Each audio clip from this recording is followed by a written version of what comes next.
sehingga kita bisa dan mau melaksanakan sholat duhur siang hari ini. Tidak terbayang seandainya kita berbaring di rumah sakit, atau kita Allah takdirkan berada di medan perang, atau Allah takdirkan kita sebagai orang yang bukan muslim, waliyadzubillah. Jamaah rahmatullah, sebentar lagi kita akan masuk ke dalam satu bulan yang mulia, yaitu bulan Zulhijjah. Kalau kita memiliki seorang tuan, ya, kita pasti akan melihat tanda-tanda apa yang dia sukai dan apa yang dia tidak sukai. Kalau kita punya majikan, pasti kita cari tahu, ini majikan saya kalau mukanya merah berarti dia nggak suka dengan hal ini.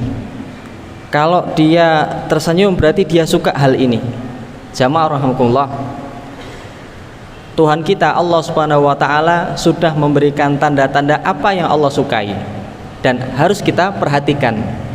Bagaimana caranya Allah memperlihatkan apa yang disuka dan apa yang tidak disuka? Allah sudah turunkan Al-Qur'an sebagai cara berkomunikasi antara kita dengan Allah Subhanahu wa taala. Allah taala berfirman, A'udzubillahi minasyaitonirrajim, wal fajr walayalin asyr. Demi fajar. Ini Allah Ta'ala menyampaikan demi fajar, berarti nggak main-main fajar itu. Berarti waktu fajar adalah waktu yang Allah spesialkan. Maka turun hadis, ya, raqatal fajri khairum minad dunya wa ma fiha. 2 rakaat sholat sunnah fajar atau 2 rakaat sholat subuh lebih Allah cintai daripada dunia dan seisinya. Oh, berarti kita harus prioritas dengan sholat subuh. Jangan sampai nggak sholat subuh, jangan sampai nggak berjamaah. Yang kedua, walayalin asyr. Ada beberapa penafsiran di sini, dan salah satu penafsiran yang paling banyak adalah 10 hari di bulan Zulhijjah. Tanggal 1, 2, 3, 4, 5, 6 sampai 10. Walayalin asyr ini adalah 10 hari yang Allah spesialkan. Nah, jadi kita harus perhatikan. Ya, ini bulan Ramadan, sebelumnya kita sudah persiapan, ya, dengan matang, dengan baik. Maka kita cari lagi apa sesuatu yang membuat kita spesial. Ada 10 hari bulan Zulhijjah, jamaah rahmatullah. Ya. Apa spesialnya? Maka mari kita dengarkan sabda Nabi Muhammad SAW. Beliau bersabda tentang 10 hari Zulhijjah, ya, di awal bulan Zulhijjah. Ma min ayyamin al-amalu shalihu fiha ahabbu ilallah min hadhil ayyam. Diriwayatkan oleh Imam Muslim. Tidak ada amal soleh, ya, yang lebih dicintai oleh Allah daripada hari-hari di tanggal tersebut. Ini sabda Nabi Muhammad SAW. Nah, jadi 10 hari itu ditingkatkan, jamaah rahmatullah, pahala kita. Siapa yang nggak pengen, kan? Usia kita terbatas, ya, umur nggak ada yang tahu. Amal soleh apa yang diterima Allah juga nggak ada yang tahu, ya, yang mana yang diterima Allah nggak ada yang tahu. Kita harus meraih surga. Maka 10 hari itu mari kita manfaatkan dengan sebaik mungkin. Semoga kita ketemu dengan 10 awal bulan Zulhijjah. Kapan itu? Tanggal 1 Zulhijjah. Tanggal berapa, Pak?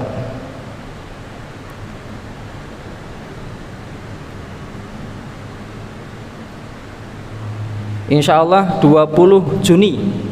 Ya, insya Allah 1 Zulhijjah 20 Juni kita persiapkan dari sekarang agar kita bisa beribadah maksimal di bulan itu. Sholatnya jangan dilewatkan, berjamaah di masjid, sedekahnya, baca Qur'annya, dan apa saja amal yang ada di bulan itu, apa saja amal yang ada di tanggal tersebut.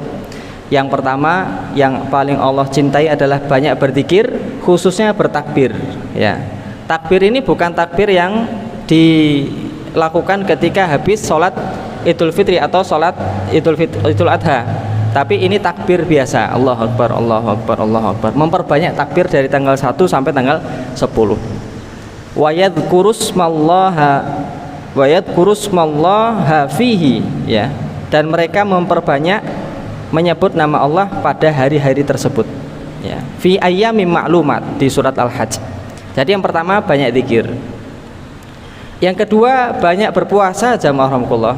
Ya, jadi mau tidak mau kita sebagai orang yang pengen mendapatkan cinta Allah itu mau nggak mau harus banyak puasa.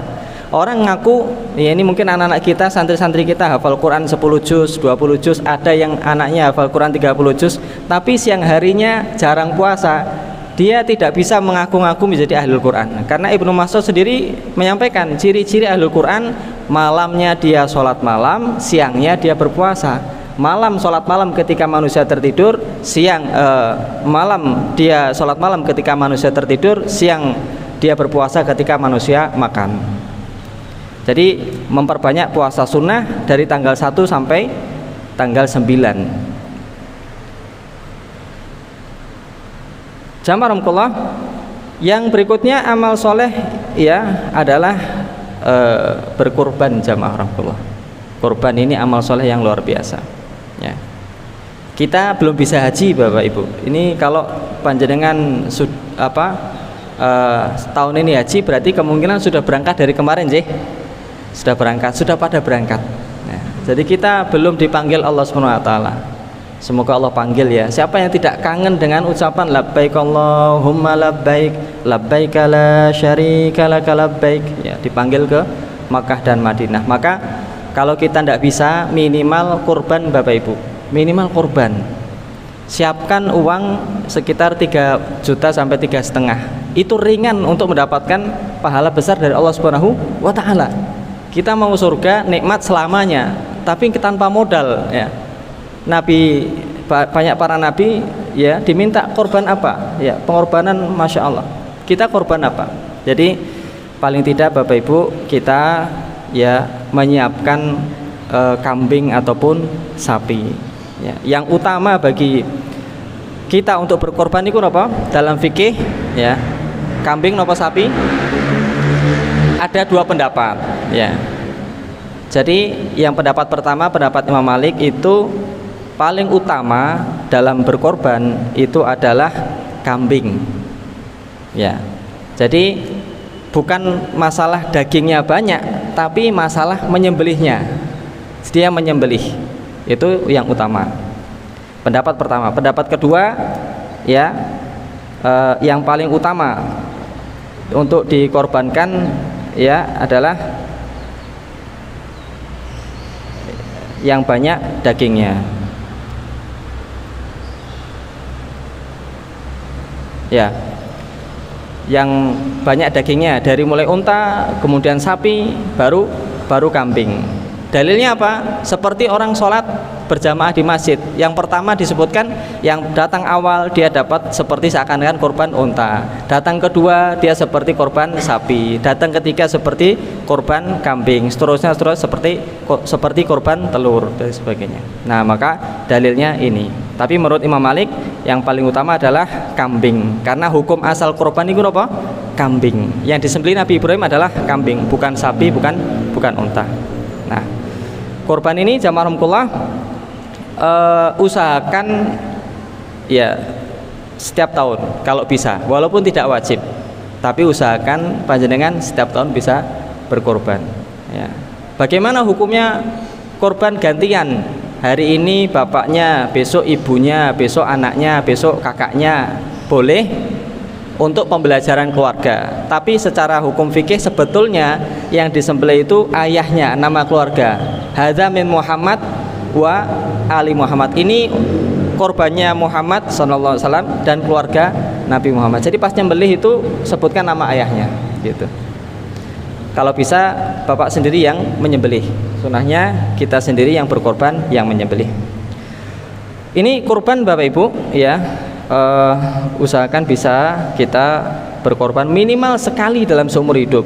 Syukur-syukur bisa punya tabungan setiap tahun bisa berkorban ya.